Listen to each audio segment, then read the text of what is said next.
And welcome back to Bay Sunday. Please welcome TJ Woodward, author of Conscious Being, Awakening to Your True Nature. TJ, thanks for joining us this morning. Well, thank you so much for having me. I'm looking forward to our conversation. So how do you awaken yourself? Well, you know, to me, the awakened life is really about a state of more clarity, a higher degree of presence. In my book, Conscious Being, the subtitle is Awakening to Your True Nature. So in my work that I've done, and certainly in my own personal journey, I feel that we come into this world really whole and perfect and connected with Source, and then we begin to forget. We get taught all sorts of things about, you know, disconnection, about fear, competition. So this is really about waking up to our true nature. And what types of people need to be awakened? You talk about a little bit of your personal experience, but when you see people out there, who needs to be awakened? Well, I think any of us that want a life filled with more love and connection, and I can't think of anyone who doesn't want a life of more love and connection. The issue that I see with most of us is we're on this outer search for that. You know, I work in the field of addiction recovery, and that's a more dramatic example of looking outside of ourselves to try to find love and connection, when really it's an inner journey. And in this book that you recently wrote, are there practical steps, especially for the audience who's watching right now, practical steps that they can take to awaken themselves? Absolutely. I mean, my intention for the book, I use a lot of my own personal journey of awakening. I was absolutely asleep. I was reactive to the world. I felt like I was being bounced around. So I use a lot of my own personal journey.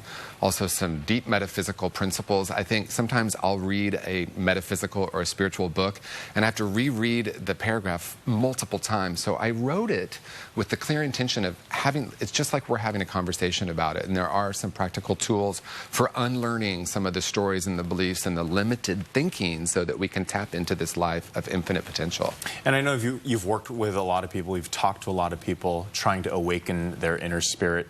When you think about those kinds of people and the people that you've worked with, who are some examples, or without getting into specifics about their names or anything like that, who are some people that you've worked with that come to mind? I think it's anyone that is trapped in the thinking mind. And what I mean by that is, you know, I feel like we come into this world whole and perfect, connected with who we are. If you look at a really young child, there's awe, there's presence, there's wonder. They're really living in the moment.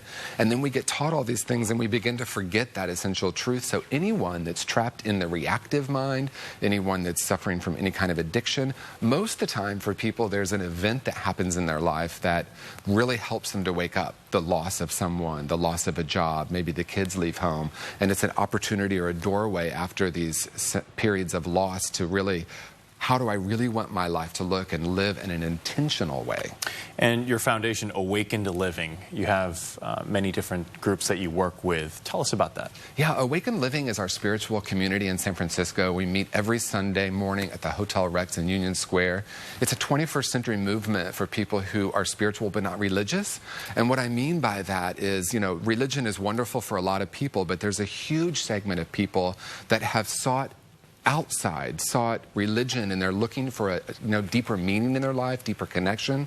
So Awakened Living is a place where people can come and really explore that unlearning process to return to this essential nature. And in your book, you talk about true nature. Yeah. What do you mean by that? Yeah, again, it's like we come into this world with this awe, this presence, this curiosity about life, and then we get taught all sorts of things by maybe unconscious people that are well-meaning, you know, the tall people in our lives when we're really young. And this is really, to me, awakening to our true nature. I call it the great remembering, because it's not about attaining or about learning or striving for. So many of us have done that for years, and it really doesn't work. So it's about waking up and remembering that essential self.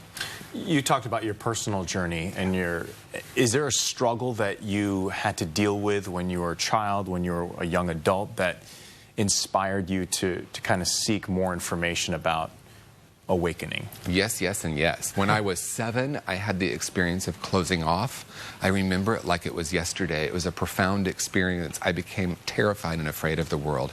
And I walked around from age 7 to age 14, really shut down, closed off, and afraid. Why is that? Why were you afraid? You know, I don't know exactly what was happening in my life, but I remember it was as if it was happening to me. It was a sensation of closing off. What I know now from my more awakened adult perspective is that that was a mechanism mechanism that I use to protect myself. Then I just, I practiced my own addiction from age 14 to 20. I got clean and sober almost 30 years ago now, and that was really the beginning of my awakening process. Well, TJ Woodward, we want to thank you for joining us here on Bay Sunday. Thank you so much. Thank you so much. And for more information about conscious being, awakening to your true nature, log on to tjwoodward.com. That is tjwoodward.com. We'll be back with more Bay Sunday after this break.